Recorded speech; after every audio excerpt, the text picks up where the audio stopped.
శబ్దమునకు ధ్వనికి ప్రధానమైనటువంటి తేడా ఉంటుంది. ధ్వని అన్నాను అనుకోండి, అది అర్థాన్ని ప్రతిపాదన చేయదు.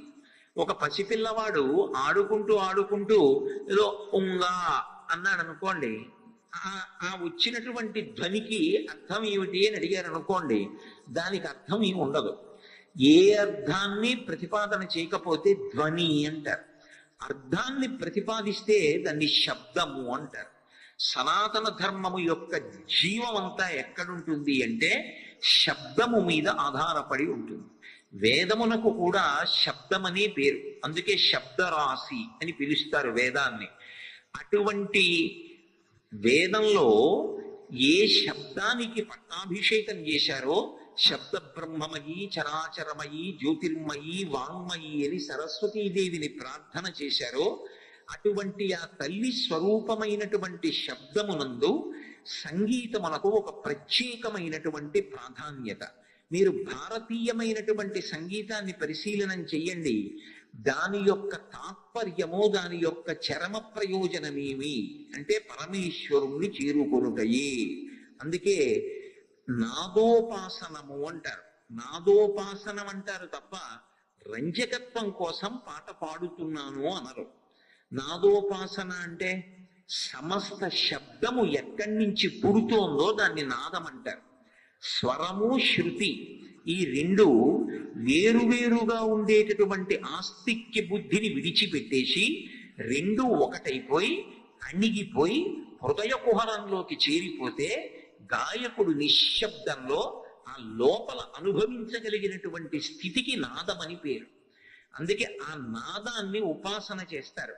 ఆ నాదోపాసన ద్వారా చిట్ట చివరికి పరమేశ్వరుణ్ణి చేరుకుంటారు. సంగీతము యొక్క ప్రధాన ప్రయోజనం అదే. అందుకే త్యాగరాజస్వామి సంగీత త్రయంలో ప్రధానమైనటువంటి వ్యక్తి. త్యాగరాజస్వామి, ముత్తుస్వామి దీక్షితార్, శ్యామశాస్త్రి గారు, ఈ ముగ్గురిని సంగీత త్రయం అని పిలుస్తాం. అటువంటి త్యాగరాజు గారు పరమశివుని యొక్క అనుగ్రహం చేత పుట్టినటువంటి కారణజన్ములు. జీవితం అంతా రామచంద్రమూర్తిని ఉపాసన చేసిన వారు.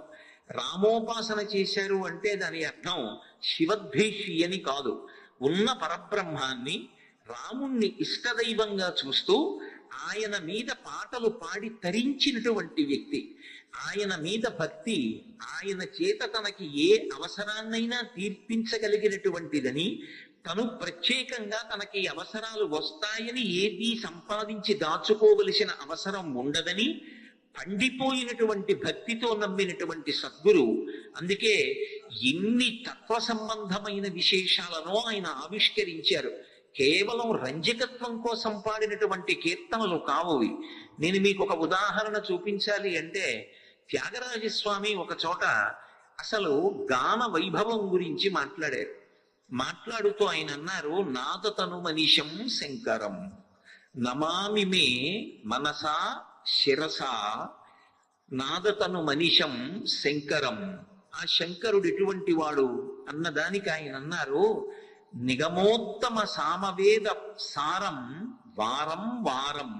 అది నిగమోత్తమం ఎందువల్లయింది అంటే మోదకర, మోదమును ఇవ్వగలిగినది కాబట్టి మోదకర నిగమోత్తమ సామవేద సారం వారం వారం నమామి మే మనసా శిరసా నాదతను మనీషం శంకరం.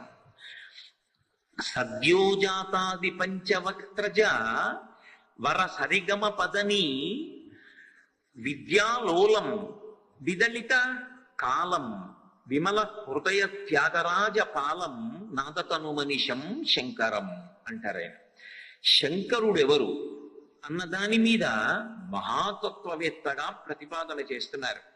ఒక శంకర భగవత్పాదుడు శివుడి గురించి ఎలా చెప్తారో, వేదం శివుడి గురించి ఎలా మాట్లాడుతుందో, పోతన గారు శివస్వరూపము యొక్క తత్వాన్ని అగ్నిముఖంబు పరాపరాత్మకమాత్మ కాలంబు గతి రత్నగర్భ పదము శ్వసనంబు నీయుర్పు రసన జలీషుండు దిశలు కర్ణంబులు దివము నాభి సూర్యుండు కందులు శుక్లంబు సలిలంబు జఠరంబు జలధులు చెదలు శిరము సర్వౌషధులు రోమచయము శల్యంబులద్రులు మానసమృతకరుండు చందములు ధాతువులు ధర్మసమితి హృదయమాస్య పంచకముపనిషదాహ్వయంబైన నీరూపో సదసత్వమై శివాఖ్యై స్వయం జ్యోతి అయ్యొప్పు ఆద్యమగుచు అని ఎలా ప్రతిపాదన చేశారో ఆ తత్వం అంతటా నిండి ఉండేది అని ప్రతిపాదన చేసినట్టుగా మహానుభావుడైనటువంటి త్యాగరాజస్వామి సంగీతపరంగా శంకరుడెవరు అన్నదాన్ని ఆవిష్కరించారు.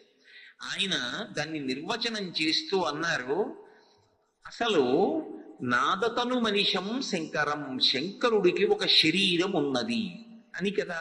సాకార రూపంలో చూస్తే సగుణ నిర్గుణ సాధు ద్విధా ప్రోక్త మనీషిభి సగుణ రాగిభి సేవ్య నిర్గుణాతుర్దిరాగిభి అని వేదవ్యాసుడు దేవి భాగవతంలో. సగుణముగా చూసి ఆరాధన చేసేటటువంటి వాడు కోర్కెలున్నటువంటి వాడు, సగుణముగా కాకుండా కేవలముగా నిర్గుణముగా ఉపాసన చేసేటటువంటి వాడు జ్ఞాన పిపాస కలిగిన వాడు. ఆత్తో జిజ్ఞాసురర్థార్థి జ్ఞానీచ భరతర్షభ అంటాడు భగవద్గీతలో గీతాచార్యుడు. ఆర్తి కలిగిన వాడు కానీ, జిజ్ఞాసువు కానీ, అర్థార్థి కానీ, జ్ఞాని కానీ నలుగురు ఆయన దగ్గరికే వెళతారు. వెళ్ళి ఆయన దగ్గరే నాకు ఇది కావాలి అని అడుగుతారు అని కృష్ణ పరమాత్మ గీతాలో చెప్పి ఉన్నాడు. కాబట్టి ఎవరైనా ఆయన దగ్గరికి వెళ్ళవలసిందే. ఒక సాకార రూపంతో ఉంటే శివుడు ఎలా ఉంటాడు అన్నదాన్ని మనకి శాస్త్రంలో చెప్పారు. ఈ నేత్రంతో చూడడానికి వీలుగా ఆయన ఒక రూపాన్ని ధరించి మన ఎదురుగుండా నిలబడ్డాడు అనుకోండి.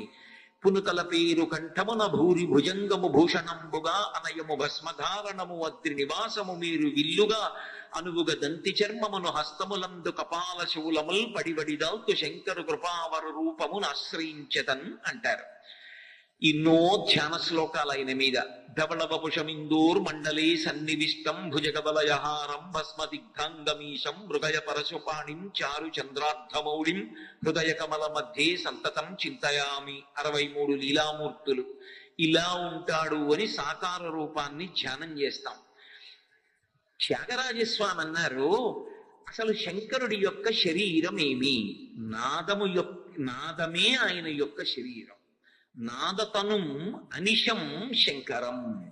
అనిశం సర్వకాలములయందు కూడా ఆ నాదము ఆయన యొక్క శరీరముగా ఉంటుంది అని ప్రతిపాదన చేస్తూ ఆయన దేని చేత ప్రీతి పొంది ఉంటాడు, ఆయన ఎలా రాశీభూతమవుతాడు అన్న దాని గురించి మాట్లాడుతూ మోదకర నిగమోత్తమ సామవేద సారం వారం వారం నమామి మే మనసా శిరసా.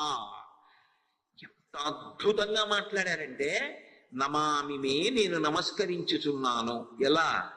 మనసా శిరసా, శిరస్సు ఉంచి నమస్కరిస్తున్నాను, మనసుతో నమస్కరిస్తున్నాను. మరి త్రికరణములు ఏకీకృతం ఎక్కడయ్యాయి? 3 ఏకీకృతం అయితే తప్ప అది నమస్కారం కాదు. 3 ఏకీకృతం అవ్వాలంటే మనస్సు, శరీరము, వాక్కు ఈ 3 ఒకటి కావాలి. ఆయన మనసా అంటే లోపల పరమశివుని యొక్క వైభవాన్ని ఊహ చేస్తున్నారు. అందుకని ఆ తత్వాన్ని పరిశీలనం చేసి శిష్యులకు ఆవిష్కరిస్తున్నారు కనుక మనసా బాగుంది. శిరస, శిరస అన్న మాట శరీరానికి గుర్తు. శరీరాన్నంతటినీ ఉంచి నమస్కరించుచున్నాను అని. కరాభ్యాం కర్ణాభ్యాం ప్రణామోష్టాంగముచ్యతే అంటూ ఆ సాష్టాంగ నమస్కారం చేస్తాం కదా స్వామివారి దగ్గరికి వెడితే, అలా శిరస తల ఉంచి నమస్కరిస్తున్నాను. నేల మీద పడి సాష్టాంగం చేయడానికి అవకాశం లేనప్పుడు, ఉత్తరక్షణం నమస్కారం చేద్దాం అనిపించినప్పుడు ఇలా 2 చేతులు కైమోర్చి శిరసు తగిలేటట్టుగా ఇలా వంగి నమస్కారం చెయ్యమని శాస్త్రం ప్రతిపాదన చేసింది. అందుకని శిరస. మరి వాక్కు పాడట్లా, కీర్తన పాడట్లేదు, వాక్కు లేకపోవడం ఏమిటి? కాబట్టి ఇప్పుడు వాక్ రూపంగా మనసుని, శిరస్సుని 3టిని కలిపి శివునకు నమస్కరించుతున్నాను. ఎవరైనా మోదకర, మోదము అంటే హర్షము, సంతోషం.